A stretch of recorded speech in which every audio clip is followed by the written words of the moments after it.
I'm actually going to call some people in before we come up. Come on in, people, please.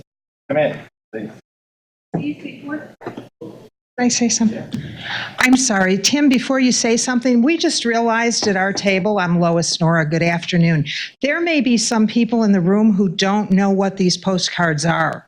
And the postcards are from the art exhibit that the National Academy of Medicine did, and they reflect the work of our colleagues, students across the health professions, our colleague professionals. So really take a moment to enjoy not just the one you picked out, but maybe the others on the table as well. Thank you, Tim.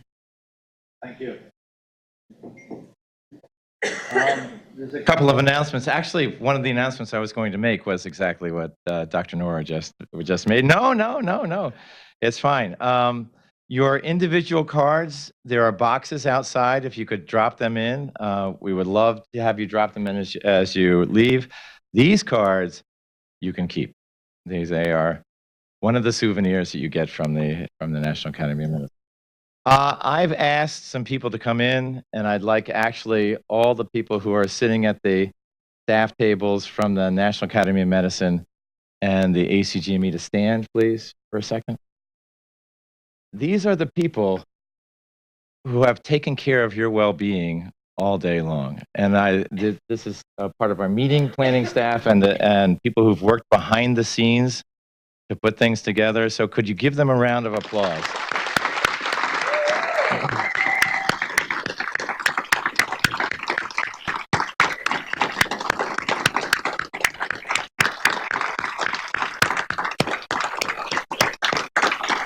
Now, they all work, don't leave yet, because they all work tirelessly. And why do they do that? Why do they do this work here?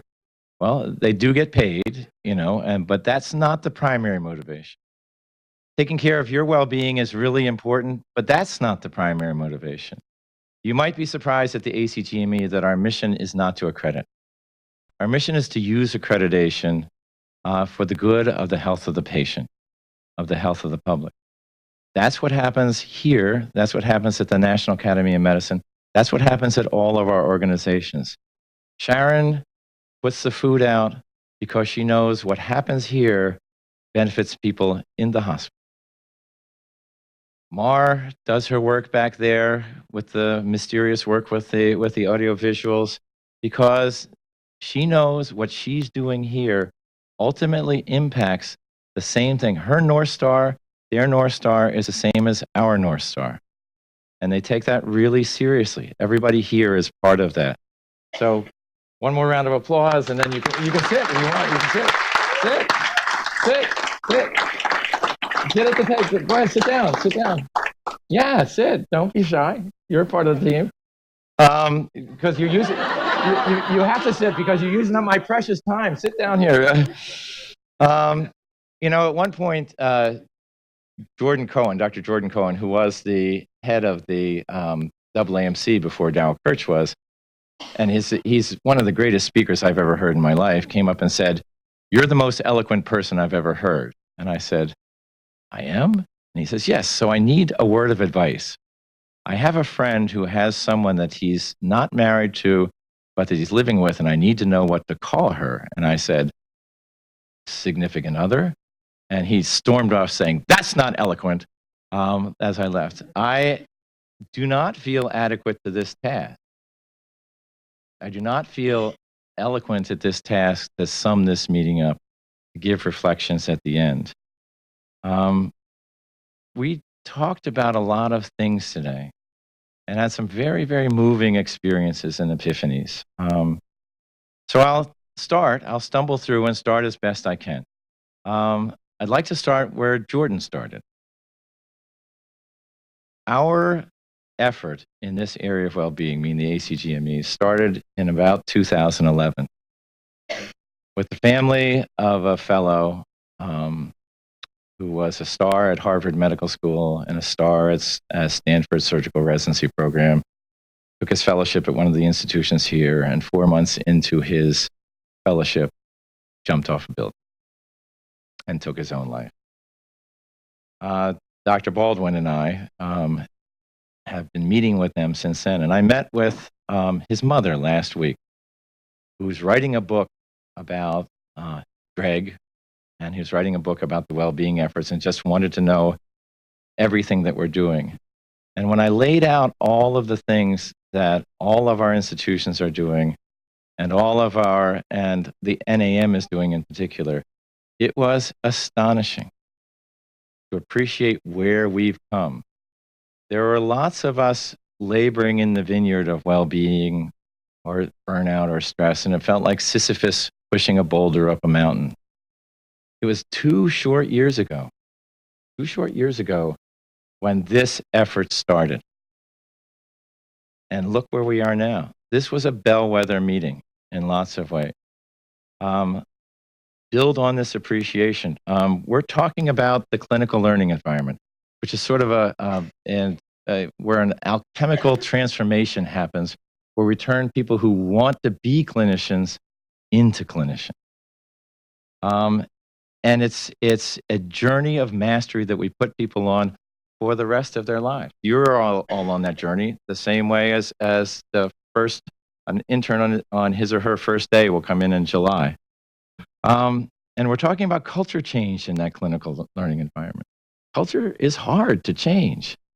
1961, Jacobs and Campbell did an experiment where they implanted in 12 randomly selected people a unique culture, made sure that culture caught, and then over 12 weeks, they changed each one of the 12 people, so there were 12 new people. The culture stayed. They did it again. Culture stayed. They did it again. The culture stayed to 5 generations. Culture change is very, very difficult. What we now have, though, is a sort of this bellwether event is that we have a muse. We have a North Star that says, these are some of the things that I heard. What is this clinical learning environment in its ideal form, and that we've caught visions of as we've moved forward? It has safe, quality care for patients. It has role models who demonstrate professional joy, curiosity, and discovery. It's filled with empathy and compassion. We've caught glimpses of all of this. It demonstrates well-being for everyone, students, trainees, faculty, practitioners, practicing clinicians of all sorts, and patients.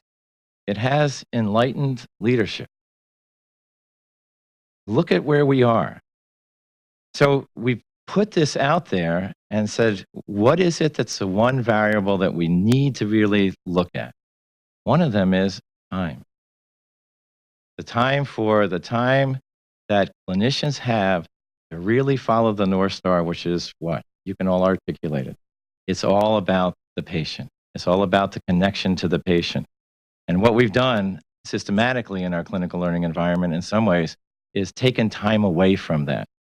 There's a study, an iCompare study that takes a look at internal medicine interns and finds out on any given shift, they work about 12% of their time with meaningful patient care, another 7% of their time, a meaningful education, and the rest is noise.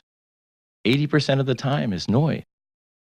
So it's time to follow our North Star. It's time to focus on that. Every one of us in this room, we'll end where we started. Every single one of us in this room is telling a story. We're storytelling animals. We have, I'm writing a novel with my life. I'm sorry, Amy, you're not the author of it. Until somebody gets sick. The only time most of us turn over the pen to somebody else is when we get ill and we get sick. And you're a patient in the bed, or you're a patient in front of a nurse practitioner, or you're a patient in front of a pharmacist or a physician, sometimes scared, lonely, hopeful. And you turn that pen over, and that clinician helps you write the next word, or the next sentence, or the next chapter, or the next several chapters. And that's a scary place to be in some way. We want people who are awake and good and healthy to help write that, because what we do is we work in the world of awe. And some of you have heard this story, and I apologize for it, but I will tell you now. Awe is an interesting word. Awe has two connotations: extreme wonder and extreme terror. You look at Hubble telescope pictures, that's the awe of wonder. You hear about a terrible event in a war in the Middle East, that's the awe of terror. And in fact, we have two words that mean the same thing: awesome, awful. They both mean full of awe. They have different connotations. So I'll end with a story. It's not a story about my life. It's a story. It's an ancient story. It is in the Talmud, where there are about the temple in ancient Jerusalem, where there was a series of courtyards, and as you got closer and closer to the center, each courtyard became holier and holier and holier, till you reach the center of the courtyards, and there's a building with nothing in it. That's the house of God. That's the house of awe. Nothing's in it, because what can compare to the glory of God? And if you look around, you just look around Chicago, all you have to do is look a couple of blocks this way over here to see the closest that we have in the United States to cathedrals is not churches, not synagogues, it's not mosques, it's hospitals.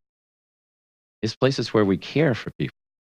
And there's one thing that no one is allowed into that center building, no one is allowed into that house of God, because who can compare to that except one person one time a year? And that person goes in, it's the high priest who goes in at Yom Kippur and has one function only: to say the name of God. Now, the name of God was unpronounceable. So what they surmise is that the priest went in and either breathed or wept.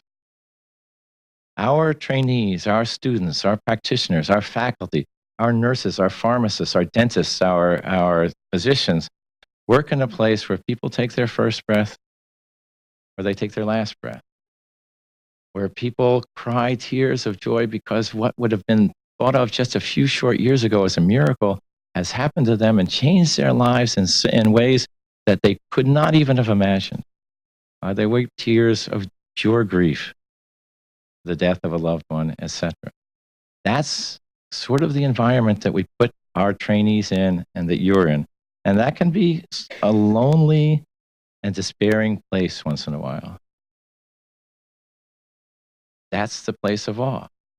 Now, the story doesn't finish there. The story finishes in a different way. What they wondered is, what would happen if something happened to the priest in the middle of whatever he was doing in the center of the temple of Jerusalem, because nobody could go in there and get him, right? So you know what they did? They tied a rope around his ankle so they could pull him out. Think about that. What was it that's so significant, and what means the most? Why is it that physicians can have an unsatisfactory day, week, month, and still work with joy? Because they're connected to meaning in each other. The rope around the ankle tells that priest that they're not alone. And that's what we've got to do with each other, and that's what we've got to do with our people. And if something happens, we'll pull you out. Not because you're incompetent, not because you're a fool, but here's the only four-letter word that's forbidden in medicine: because we love you, because we care. That's what that is. This is a bellwether event. We've identified the turn that we have to make. We've had 2 years. In 2 years, this group has accomplished more than I've been in this business for 30 years. We've accomplished more in 2 years than those 30 years combined. We have the doorway to the next step out here. Let's connect with each other, remind each other of meaning, and love one another. Be safe. I have one more announcement from Charlie. The shuttles are somewhere out here that these fine people who will get you to. Safe journey if you're going home, and thank you for participating. It's been an awesome, and I mean that in the way I just said it, journey. Thank you.